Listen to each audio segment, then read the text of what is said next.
Bueno, seguimos con la reforma financiera del año 77. Yo les expliqué en el video anterior el panorama por qué era necesario hacer esta reforma financiera. Eh, y se decide algo que en principio resulta razonable. Dicen, bueno, vamos a actuar como funcionan los bancos dentro de una economía capitalista. ¿Cómo funciona un sistema bancario en una economía capitalista? Los bancos privados y públicos, en general con mucha más relevancia por parte de los bancos privados que de los bancos estatales, pero todos compiten dentro del mercado para atraer a los ahorristas con una tasa de interés que le resulte redituable, ¿sí? Una tasa de interés que por lo menos empate a la inflación, en principio, ¿sí? ¿Y de qué viven los bancos en todas partes del mundo? De la diferencia entre lo que le pagan a los ahorristas y lo que le cobran a los deudores, ¿sí? Así que la idea con esta reforma es crear un sistema abierto, competitivo, en el cual los bancos intenten atraer a los ahorristas mediante el interés. Entonces, de eso viven los bancos en todas partes del mundo, de la diferencia entre lo que le pagan los ahorristas y lo que cobran a los deudores. La idea es que la tasa de interés que se le pagaría al ahorrista estaría cercana a la inflación o le ganaría por poco o por mucho, por lo tanto sería negocio colocar dinero en el banco.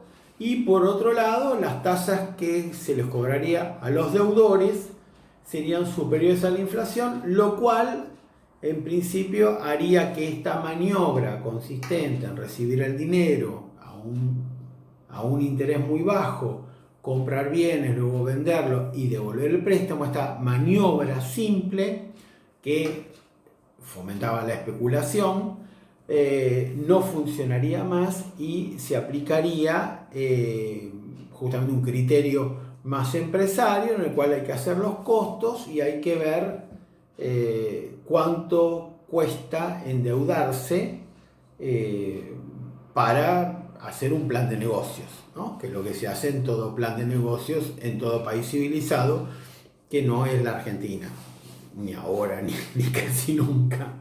En esta época tampoco. Entonces, este es el planteo que en principio está bien y los ahorristas van a colocar su dinero en los bancos siguiendo dos criterios. ¿Cuáles son los dos criterios que examina un ahorrista cuando va a colocar la plata en el banco? Por un lado, el interés que le paga el banco. Y por otro lado, que es muy importante, el segundo requisito es la solvencia. O sea, el ahorrista, cuando presta su dinero, se fija en esas dos circunstancias. Dice, bueno, yo voy a colocar la plata en el banco. Por un lado, quiero ver cuánto gano. Y por otro lado, quiero ver qué solvencia tiene este banco, porque si el banco quiebra, yo pierdo todo.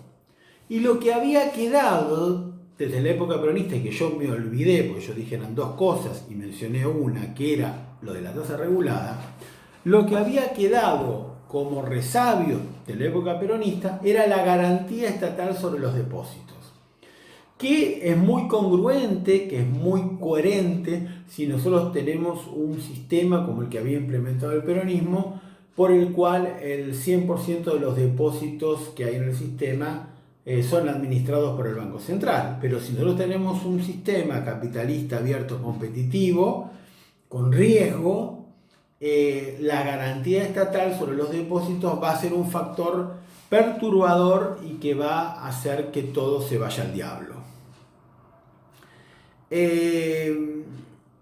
Entonces, cuando se va implementando el sistema, van a surgir distintas dificultades. Algunas son más macroeconómicas y quizás complejas, y otras son un sencillo negocio de gente astuta, no demasiado astuta y relativamente fácil.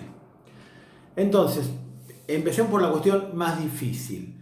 Este cambio en el sistema va a tener consecuencias importantes sobre las actividades productivas. ¿Por qué? Porque eran actividades productivas ineficientes que estaban acostumbradas a financiar su endeudamiento en medio de una economía inflacionaria y en medio de devaluaciones permanentes. Es decir, que si yo me endeudo con el sistema bancario y la inflación supera a la tasa de interés, hice negocio. Si yo por el contrario me endeudo, ¿sí?, y los precios suben menos que el interés que pago, estoy perdiendo dinero y es lo que se llama la tasa de interés positiva para el ahorrista, ¿sí?, porque obtiene más que la inflación, ¿sí? Entonces, cuando excede la inflación, perdón por lo que dije recién, de positiva para el ahorrista, retrocedamos. Cuando excede la inflación se llama positiva, cuando es inferior a la inflación es negativa sin que tenga una valoración de bueno o de malo. Olvídenlo del ahorrista, por favor, les pido, porque si no tengo que borrar el video y se me va a complicar. Entonces, cuando la tasa excede la inflación, para el que está endeudado es un problema. Y eso va a generar muchas complicaciones dentro de lo que sería el sector empresarial. Pero yo les había dicho que había algo más sencillo y más fácil, que es un negocio que tiene que ver con esta garantía estatal sobre los depósitos. El negocio es crear un banco, porque han disminuido mucho los requisitos como para crear el banco, poner ese banco en el esquema de competencia que estaba vigente con grandes instituciones y sólidas, pero este banco, que no tiene ninguna trayectoria, ninguna antigüedad, va a ofrecer tasas de interés mucho más elevadas que las del resto. Si el Citi me paga el 100 y el Banco Nación me paga el 110, este banco, nuevo banco, el Banco Serra, que no es un nombre muy ganchero, pero vamos a poner así, el Banco Serra paga el 170. Y con ese nombre horrible y todo lo demás, yo voy a captar muchos depósitos. ¿Por qué? Porque lo que razona el ahorrista es, no me importa si el banco quiebra.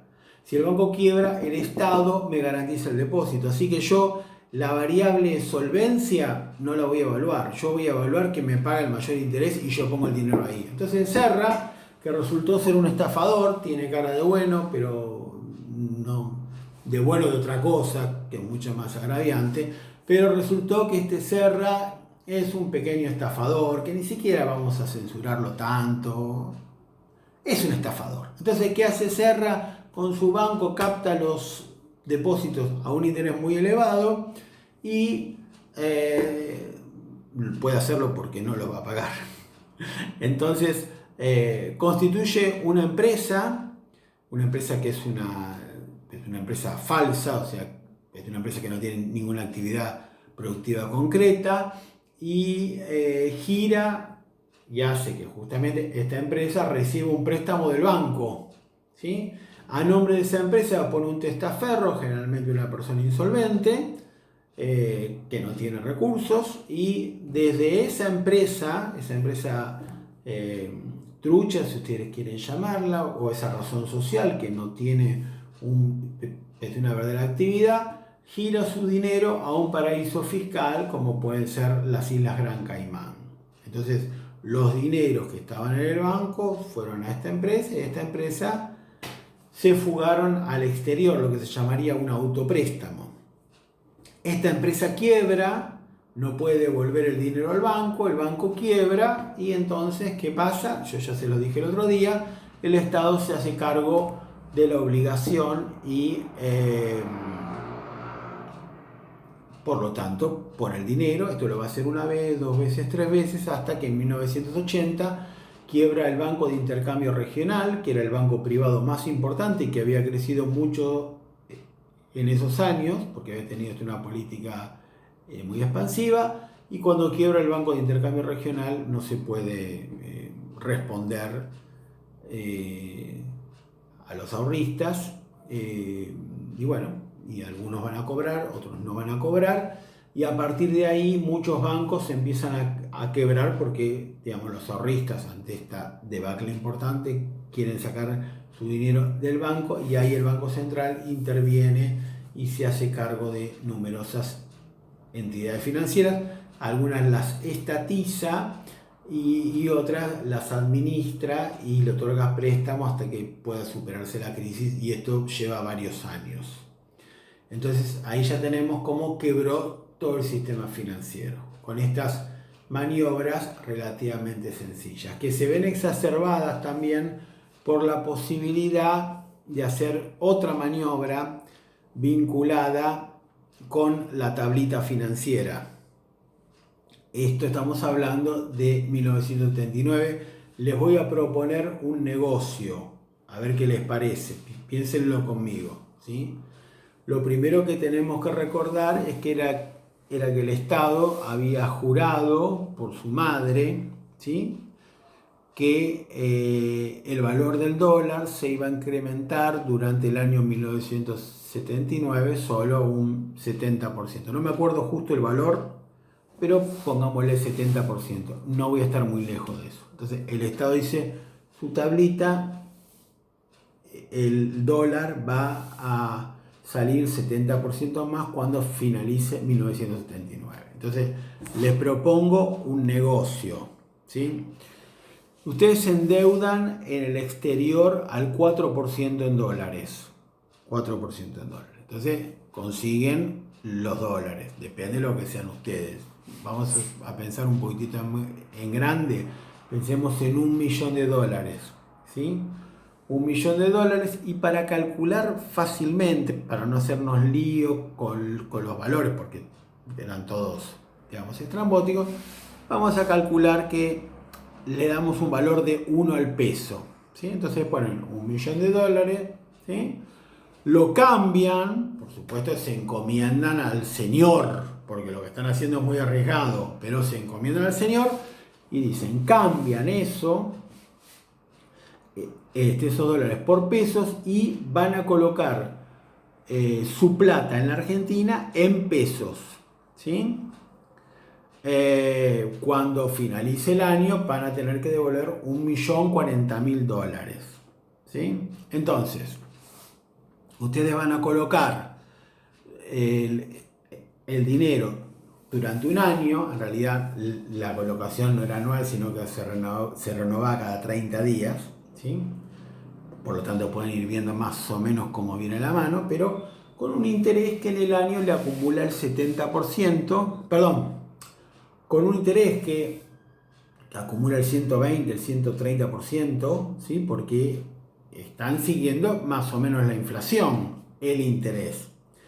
Pero el Estado ha prometido que el dólar, ¿sí?, se va a incrementar su precio un 70%. ¿Sí? Entonces, cuando finaliza el año, vamos a suponer que obtuve el 120% de interés, yo voy a tener en total 2.200.000 pesos. Y tengo que devolver esa plata. Entonces, esos 2.200.000 pesos tienen que dividirlo por 1.6, que es lo que evolucionó el dólar.